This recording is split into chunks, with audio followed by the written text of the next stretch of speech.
बंदी छोड़ सतगुरु रामपाल जी महाराज जी की जय हो। परमात्मा की सभी प्यारी आत्माओं को दास का सत्साई। सत्साई भगत जी, आप जी कह रहे हैं कि आपकी लड़की जो अनुपदेशी है वो जब ससुराल से पीहर आती है तो उस समय, या फिर भैया दूज के ऊपर जब वो आती है तो उस समय मेरी जो भक्तमती है वो उन्हें कुछ जोड़ी कपड़े या उनके बच्चों के लिए कुछ कपड़े दे सकती है क्या? देखिए भगत जी, ऐसा है, परमात्मा सन 1994 से सत्संग करने में लगे हुए हैं और परमेश्वर ने बार बार एक ही बात बताई कि भाई एक लेवा एक देवा दूतम, कोई किसी का पिता नहीं पूतम, ऋण संबंध जुड़ा सब नाता, अंत समय सब बारा बाटा। परमात्मा कहते हैं यहाँ जन्म और मृत्यु का जो चक्कर चल रहा है अनवरत, उसका मुख्य रीजन है ऋण संबंध। एक दूसरे के ऊपर कर्जा चढ़ाओ, एक दूसरे के ऊपर कर्जा चढ़ाओ, फिर दूसरा जन्म लो, फिर उतारो, फिर दूसरा जन्म लो, फिर उतारो।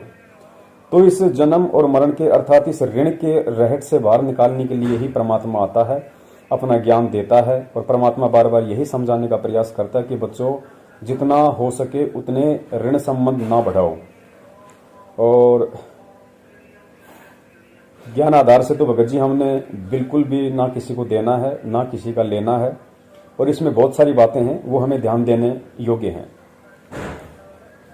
गुरुजी ने बताया, जब तक आप ज्ञान को अच्छी तरह से समझ नहीं पाते हैं और आपके अंदर जरा सा भी कच्चापन है या कोई लोक लाज है कि बेटी घर पे आ रही है, कुछ नहीं दूंगा तो लोग क्या कहेंगे, बेटी क्या सोचेगी, ससुराल वाले क्या सोचेंगे उसके, कि अपनी बेटी को भी कुछ देने के लायक नहीं रहा, बहुत सारी बातें हैं, इनको लोक लाज कहते हैं।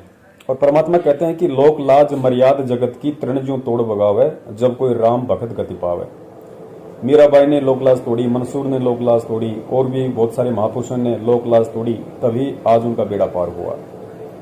तो परमेश्वर बार बार यही कहते हैं कि भाई जिसको ज्ञान हो गया और जिसके ये सत्संग समझ में आ गए, जिसको तत्व ज्ञान समझ में आ गया, उसके बाद ये सिर धड़की बाजी है, सिर धड़की बाजी है। हमने ना लेना है ना हमने देना है, और ज्ञान आधार से उन आत्माओं को समझाना है कि बेटा असंख्य जन्म हो गए लेते देते, पता नहीं कितनी बार तू मेरी बेटी बन के ले गई, कितनी बार मैं तेरा बेटा बन के ले गया, और अब हमें परमात्मा मिला है, परमात्मा ने ज्ञान दे दिया, तो अब हमने इस ऋण संबंध के झगड़े को सदा सदा के लिए जड़ से मिटाना है, खात्मा करना है इसका। फिर भी गुरुदेव ने बताया कि जब तक आपको पूर्णतया ज्ञान नहीं हो पाता है तब तक केवल उन्हीं आत्माओं के लिए ध्यान देना।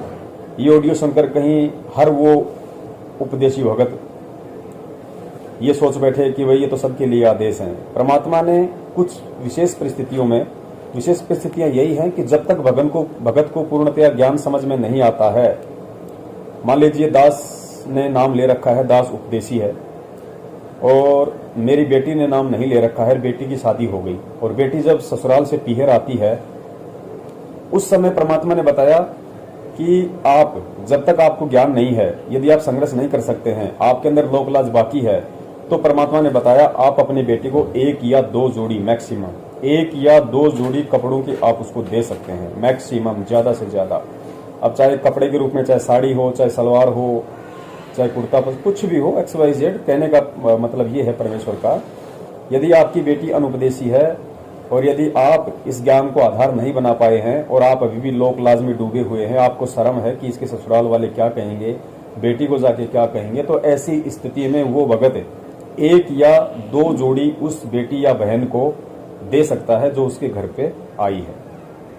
इसके बाद गुरुजी ने कुछ और बातें बताई। परमात्मा ने बताया, यदि माँ बाप अनुपदेशी हैं और बेटी ने नाम ले रखा है, और बेटी यदि माँ बाप के घर आती है, तो बेटी ने भूल कर भी अपने माँ बाप से कुछ नहीं लेना, ना ही तो डिमांड करनी है, और यदि माँ बाप भी कुछ दें तो भी उस उपदेशी ने कुछ नहीं लेना। उस उपदेशी बेटी ने माँ बाप से ना ही तो 1 रुपया लेना, ना ही 1 साड़ी लेनी है, कुछ नहीं लेना।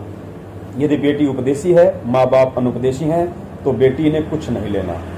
इसके अलावा गुरुजी ने दूसरी बात बताई, यदि दोनों तरफ से उपदेशी हैं, बेटी भी नाम दीक्षित है और माता पिता भी नाम दीक्षित है, और बेटी यदि माँ बाप के घर आती है तो ना ही तो लेना है और ना ही देना है, दोनों उपदेशी हैं, तो कुछ नहीं लेना, कुछ नहीं देना, अपना मिलो, खाओ पियो, अपने घर वापस जाओ। तो ये कुछ बातें थी जो परमात्मा ने हमें बताई है। इसके अलावा परमात्मा ने बताया कि जब हम अपनी बहन बेटी के घर पे जाते हैं तो परमेश्वर ने बताया कि आप उनके लिए या बच्चों के लिए कुछ मिठाई या फल फ्रूट वगैरह लेके जा सकते हैं। यहाँ परमात्मा ने छूट दी हुई है कि आप वहाँ पे कुछ फल फ्रूट वगैरह या कुछ मिठाई वगैरह लेके जा सकते हैं बच्चों के लिए, और ये सोचकर लेके जानी है कि भाई मैं भी जब वहाँ जा रहा हूँ तो मैं भी वहाँ का अन्न खाऊंगा, भोजन भंडारा करूंगा, तो मेरा ऋण संबंध ना हो, बस केवल इतना। तो भगत जी, हमने इन सभी बातों का बहुत ही गहनता से ध्यान रखना है और बहुत ही गहनता से हमें सतगुरुदेव जी के एक एक वचन पे, एक एक सत्संगों पे हमने विचार करना है। असंख्य जन्म हो गए भगत जी हमने एक दूसरे को लेते देते, और इन ऋण संबंधों का ये खेल है जो हम आज तक यहाँ पे फंसे हुए हैं, एक दूसरे से बंधे हुए हैं।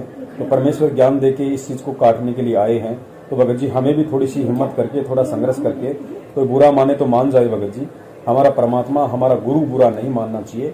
क्योंकि हम सोचते हैं कि भाई बहन बेटी को कुछ नहीं दूंगा तो बहन बेटी नाराज हो जाएगी, लेकिन भगत जी दूसरी तरफ ये भी सोचो, यदि आप उस बहन बेटी को दे के जो अपने गुरु, अपने परमेश्वर की वचन की अवहेलना कर रहे हो, तो भगत जी परमात्मा भी तो उतना ही नाराज हो रहा है।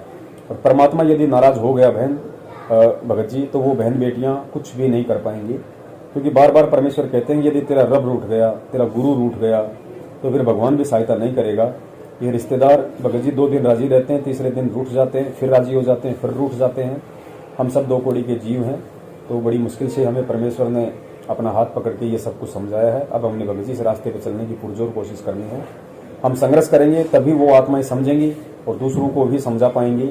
और संघर्ष भगत जी एक बार करना ही पड़ेगा। देखिए, हर बार यदि आप झुकते रहेंगे लोक लाज में आके, तो लोग आपको झुकाते ही रहेंगे।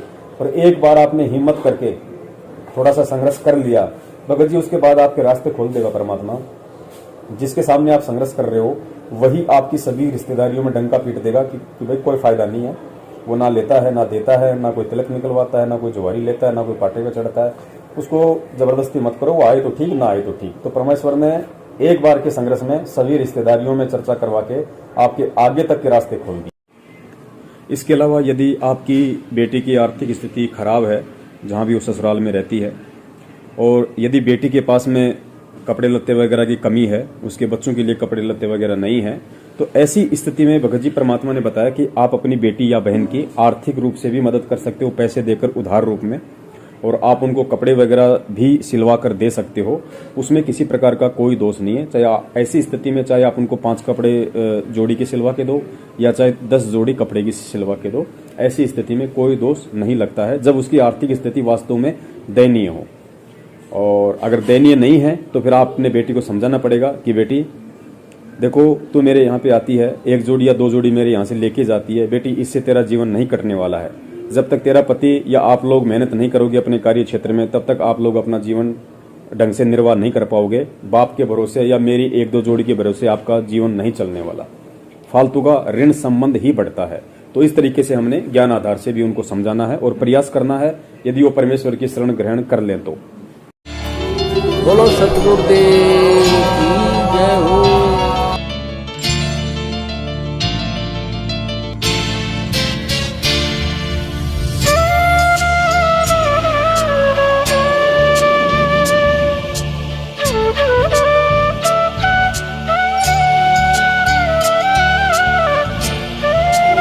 बोलो सतगुरुदेव